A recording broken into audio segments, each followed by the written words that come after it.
Hello বন্ধুরা, তোমরা সবাই কেমন আছো? চলো আমি আজকে বানাবো নিম বেগুন।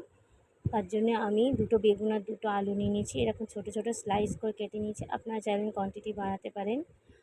আমি তারপর 1 চামচ নুন দিয়ে ওগুলোকে ভালো করে মাখিয়ে 10 মিনিট মতন রেস্টে রেখে দিয়েছি। এতে কি হয়, নুনটা মাখালে জলটা ছেড়ে গেলে তখন যখন আমরা রান্না করব তখন ওটা তাড়াতাড়ি হয়ে যায়, নরম হয়ে যায়।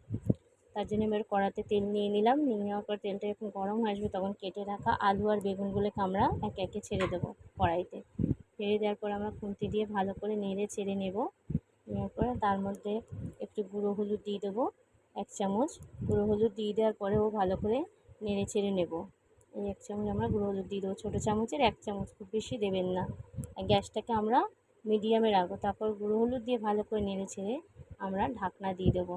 ঢাকনা দিয়ে করব 2-3 মিনিট করে ঢাকনা দিয়ে আমরা মাঝে মাঝে তারপর ঢাকনাটাকে খুলে দেব। খুলে দিয়ে আরেকবার আমরা নেড়ে ছেড়ে দেখব।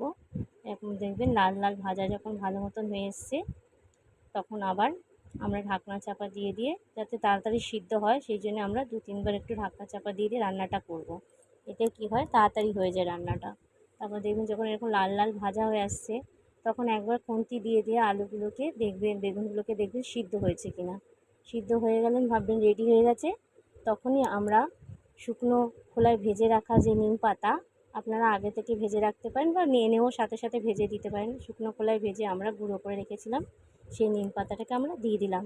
দিয়ে দেওয়ার পরে 2-3 মিনিট নেড়ে নিতে হবে, বেশিক্ষণ নাড়তে হবে না। 2-3 মিনিট নেড়ে নিলে আমাদের নিম বেগুন রেডি। আর এরকম নিত্য নতুন রান্নার ভিডিও দেখার জন্যে আমার চ্যানেলটাকে অবশ্যই সাবস্ক্রাইব করবেন আর লাইক করবেন। দেখুন বন্ধুরা, নিম বেগুন অবশ্যই ট্রাই করবেন।